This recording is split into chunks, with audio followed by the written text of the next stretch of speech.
Okay, this is chapter 21 of Book Lovers. 21. Charlie's laptop bag slides to the floor as he comes towards me. Nora, he says one more time. When I can't get any sound out, he pulls me towards him, cupping my jaw, thumbs moving in soothing strokes against my skin. What happened? He mutters. His hands root me through the floor, the room stilling. Sorry, I just needed... His eyes search mine, thumbs still sweeping in that gentle rhythm. A nap? He teases softly, tentatively. A fantasy novel? A competitively fast oil change? The block of ice in my chest cracks. How do you do that? His brows furrow. Do what?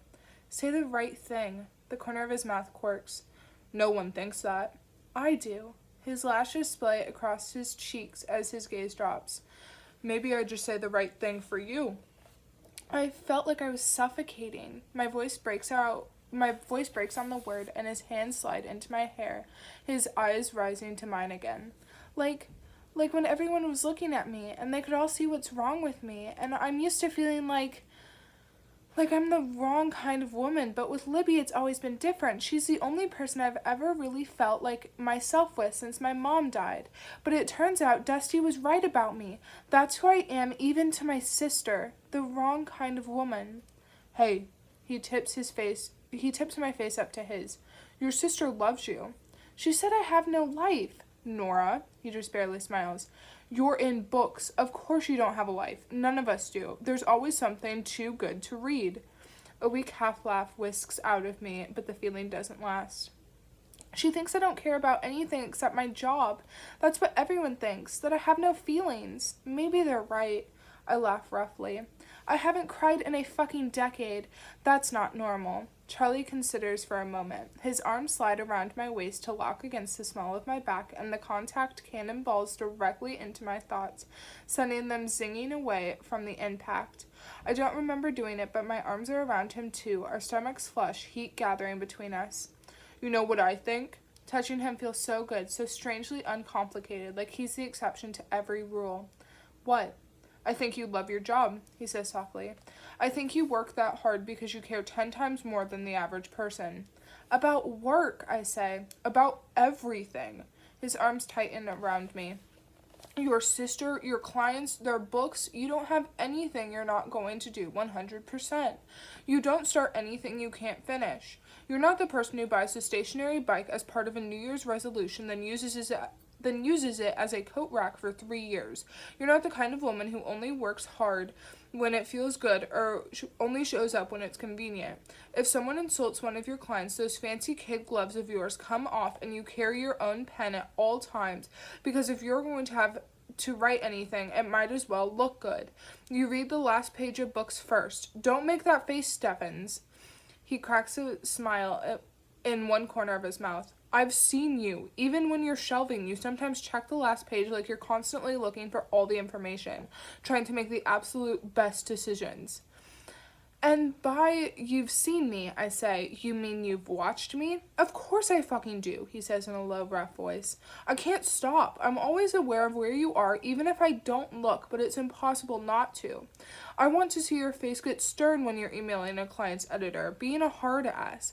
And I want to see your legs when you're so excited about something you just read that you can't stop crossing and uncrossing them. And when someone pisses you off, you get these red splotches. His fingers brush my throat. Right here. My nipples pinch. Okay. Sorry. My nipples pinch, my thighs squeezing and skin shivering. The tension is in his hands oh my god.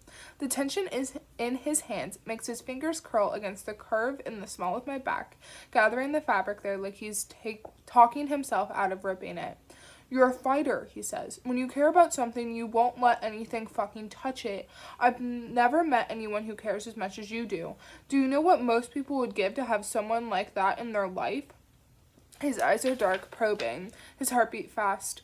Do you know how fucking lucky anyone you care about is? You know... He hesitates, teeth sinking into his lip, eyes low, fingers loosening but not removing themselves from my vertebrae. When Karina and I were kids, my dad used to work a lot. We didn't have much money, and then my mom's mother passed, and the bookstore started hemorrhaging money. My mom isn't a business person. She isn't even really a person who keeps a schedule, so the shop's hours were totally unpredictable. Some artist talk would get scheduled for the middle of the week in Georgia, and she'd take me and Karina out of school to go to it without notice. Or she'd get caught up with a painting and not only miss the workday, but forget to pick us up from school. Karina was always more like my parents, laid back, but I was anxious.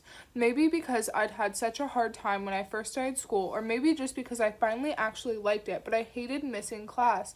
And on top of that, he draws a breath. His arms have been twisting in the back of into the back of his shirt, keeping him close. Oh my god, my arms have been twisting into the back of his shirt, keeping him close, connected to me at all times. People didn't approve of my family, he goes on.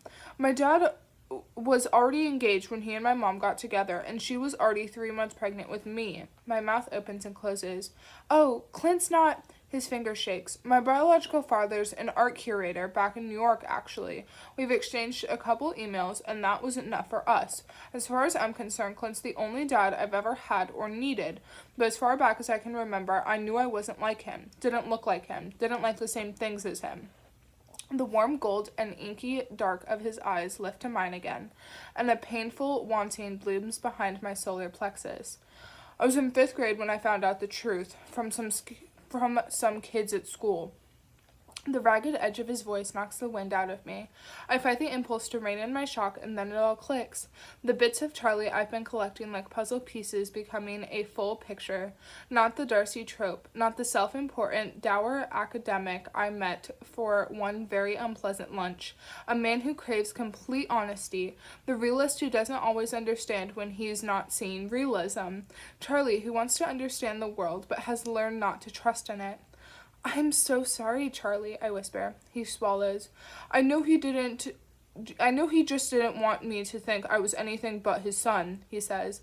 But it was a bad way to find out. Everyone in town was more or less nice to my parents' faces, but those first few years of school were hell.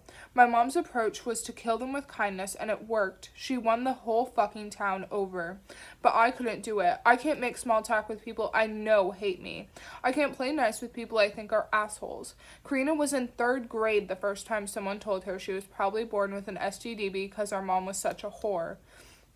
Holy shit, Charlie. I unknot my arms from his back and take his face between my hands, feeling like my lungs are on fire.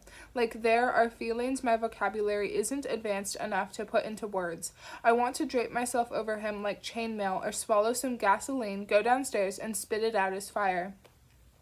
I spent half of middle school in the library and the other half in the principal's office for getting into fights, and honestly those were the only 2 places I felt like I had any control over my life. He shakes his head like he's clearing it. My point is, being that magic free spirit you think is this mythical perfect woman, it comes with its own problems. Just because not everyone gets you doesn't mean you're wrong. You're someone people can count on, really count on. And that doesn't make you cold or boring. It makes you the most... He trails off, shakes his head. You and your sister might have your differences, and she might not totally understand you, but you're never going to lose her, Nora. You don't have to worry about that. How can you be so sure? I ask. Now his eyes are all liquid caramel, his hands tender, moving back and forth over my hips, a tide that draws us together, apart, together, each brush more intense than the last. Because, he says quietly, Libby's smart enough to know what she has. I want to pull him down to the ridiculous car bed and wrap myself in the smell of his shampoo, to feel the pressure of his fingers grow frantic on me, for the warm, hard press of his stomach and our steady rocking together and drawing apart to mount. Until you got here, he rasps. All this place had ever been was a reminder of the ways I was a disappointment, and now you're here, and I don't know, I feel like I'm okay. So if you're the wrong kind of woman, then I'm the wrong kind of man. I can see all the shades of him at once. Quiet, unfocused boy, precocious, resentful preteen, broody high schooler desperate to get out, sharp-edged man trying to fit himself back into a place he never belonged to begin with. That's the thing about being an adult standing beside your childhood race car bed. Time collapses, and instead of the version of you built from scratch, you're all the hackneyed drafts that came before all at once. You're not a disappointment, it comes out faint. You're not wrong. Charlie's eyes sweep down my face. His fingers brush the smooth spot. His fingers brush the smooth spot at the right corner of my mouth, his jaw tightening. When his eyes lift to mine again, they're blazing, a trick of the warm light coming from the bedside lamp, but I still feel heat rising off of him. And all those people who made you feel like you were, he says huskily, have fucking terrible taste. The affection in his voice rushes me like a warm tide, filling a million tiny tide pools within... Oh my god. Filling a million tiny tide pools in my chest. We really are two opposing magnets, incapable of being in the same room without drawing together. I want to scrape my fingers through his hair and kiss him until he forgets where we are and everything and everyone that ever made him feel like he was a disappointment. And he's looking at me like like there's an ache in him only I could soothe. I want to tell him, you are someone who looks for a reason for everything, or you are the person who pulls things apart and figures out how they work instead of simply accepting them. You're someone who would rather have the truth than a convenient lie, or even you're the person who only has 5 outfits, but each of them is perfectly carefully chosen. I whisper, you're one of the least disappointing people I've ever met. The line beneath his bottom lip shadows as his lips part, and his warm minty breath is light against my mouth. For a second, we're caught in a push and pull, tasting the space between us.